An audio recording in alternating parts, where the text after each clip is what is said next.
ನಮಸ್ಕಾರ. ನುಡಿ ಬೆಳಕು ಪಿ. ಚಂದ್ರಿಕಾ ಅವರ ಪ್ರಜಾವಾಣಿಯ ಅಂಕಣ ಬರಹ ಸಣ್ಣ ಬದಲಾವಣೆ. ಉಡಾಫೆ ಝೇಂಕಾರದ ವ್ಯಕ್ತಿಯೊಬ್ಬ ಗುರುವಿನ ಬಳಿ ಬಂದು, ಈ ಲೋಕ ನಿನ್ನ ಕೈಲಿ ಅಸಾಧ್ಯವಾದದ್ದು ಆಗುತ್ತದೆ ಎನ್ನುತ್ತದೆ. ಅದಕ್ಕೆ ನನಗೆ ಪ್ರಮಾಣ ಬೇಕು ಎಂದ. ಗುರು ನಕ್ಕರು. ಮಿತ್ರ, ನನ್ನಿಂದ ಏನನ್ನು ಬಯಸುತ್ತಿರುವೆ ಸ್ಪಷ್ಟವಾಗಿ ಹೇಳು ಎಂದ. ಸರ್ವಜ್ಞನಾದ ನಿನಗೆ ನನ್ನ ಮಾತೇ ಅರ್ಥವಾಗುತ್ತಿಲ್ಲ ವ್ಯಂಗ್ಯವಾಡುತ್ತಾನೆ ವ್ಯಕ್ತಿ. ಗುರು, ನಿರ್ದಿಷ್ಟವಾಗಿ ಏನನ್ನಾದರೂ ಹೇಳಿದರೆ ನನ್ನಿಂದ ಆಗುತ್ತದೋ ಇಲ್ಲವೋ ಎಂದು ಹೇಳಬಹುದು ಎಂದ. ವ್ಯಕ್ತಿ ಮೊನಚಾಗಿ, ಓ ಸರ್ವಶಕ್ತನಾದ ಗುರುವೇ, ದೂರದಲ್ಲಿ ಆ ಬೆಟ್ಟ ಕಾಣುತ್ತಿದೆಯಲ್ಲ, ಅದು ನನ್ನ ಕಾಲ ಕೆಳಗೆ ಇರುವಂತೆ ಮಾಡಲಿಕ್ಕೆ ಆಗುತ್ತದೆಯೇ ಎನ್ನುತ್ತಾನೆ. ಗುರು ಬೆಟ್ಟವನ್ನೇ ದೃಷ್ಟಿಸುತ್ತಾ ಆಗುತ್ತದೆ ಎಂದ. ವ್ಯಕ್ತಿಯು, ನೀನು ಏನು ಹೇಳುತ್ತಿದ್ದೀಯೇ, ಅದರ ಗಾಂಭೀರ್ಯದ ಅರಿವಿದೆಯೇ ಎಂದ. ಗುರು ಗಂಭೀರವಾಗಿ, ಚೆನ್ನಾಗೇ ಅರಿವಿದೆ. ಅದಕ್ಕೆ ನೀನು ಮಾಡಬೇಕಾದಿಷ್ಟೇ ನನ್ನ ಹಿಂಬಾಲಿಸುವುದು ಎಂದು ಉತ್ತರಕ್ಕೂ ಕಾಯದೆ ಎದ್ದು ಹೊರಟ. ಕಡಿದಾದ ಬೆಟ್ಟವದು, ಬಿಸಿಲು ಬೇರೆ.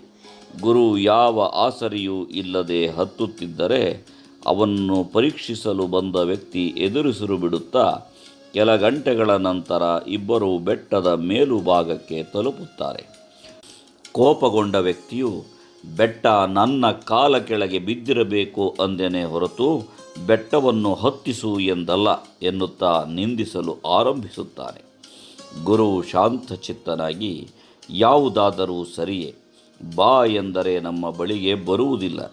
ಅದರಲ್ಲೂ ಪ್ರಕೃತಿಯ ಮೇಲೆ ಹಿಡಿತ ಸಾಧಿಸುವುದು ಅಷ್ಟು ಸುಲಭವಲ್ಲ. ಅದಕ್ಕೆ ಪರಿಶ್ರಮವೂ ಬೇಕು. ಪರಿಶ್ರಮವಿಲ್ಲದೆ ಪವಾಡ ನಡೆಯುವುದಿಲ್ಲ. ನೀನು ಆಶಿಸಿದೆ, ಅದು ಬಲವಾಗಿ. ಅದಕ್ಕೆ ನಾನು ನಿನಗೆ ದಾರಿ ತೋರಿಸಿದೆ. ಇಷ್ಟು ಹತ್ತಿ ಬಂದದ್ದರಿಂದ ಆಯಾಸ ಇಷ್ಟು ಹೊತ್ತಿಗೆ ನಿನಗೆ ಮರೆತೇ ಹೋಗಬೇಕಿತ್ತು. ಆದರೆ ನಿನ್ನ ಜೀವನದಲ್ಲಿ ಏನು ನಡೆದಿದೆ ಎನ್ನುವುದರ ಅರಿವೇ ನಿನಗಾಗಿಲ್ಲ ಎನ್ನುತ್ತಾನೆ. ವ್ಯಕ್ತಿಗೆ ಇನ್ನಷ್ಟು ಕೋಪ, ನೀರಡಿಕೆ, ಆಯಾಸ ಮತ್ತು ಹಸಿವು ಅಷ್ಟು ಬಿಟ್ಟರೆ ಇನ್ನೇನೂ ಆಗಲಿಲ್ಲ ಎನ್ನುತ್ತಾನೆ. ಗುರು ಎಂದ. ಮೂರ್ಖ, ಬೆಟ್ಟ ಈಗ ನಿನ್ನ ಕಾಲ ಕೆಳಗೆ ಇದೆ. ಅದನ್ನು ನೀನು ಹತ್ತಿದ್ದೀಯ ಮತ್ತು ನಿನ್ನ ಅಪೇಕ್ಷೆಯ ಪ್ರಕಾರ ಗೆದ್ದಿದ್ದೀಯ. ಇದು ಮಹತ್ವದ್ದಲ್ಲವೇ?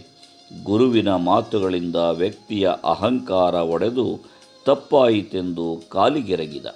ಮತ್ತೆ ಗುರುವೆಂದ, ನಿಜ, ಬೆಟ್ಟ ತಾನಾಗೆ ನಮ್ಮ ಕಾಲ ಕೆಳಗೆ ಬಂದು ಬೀಳುವುದು ಅಸಾಧ್ಯ.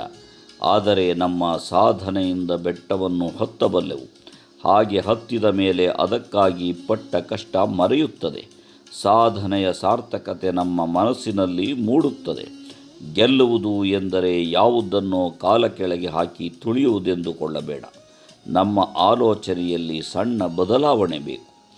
ಆಗ ನಮ್ಮನ್ನು ಅದು ಮಹತ್ವದ ಕಡೆಗೆ ಕರೆದೊಯ್ಯುತ್ತದೆ.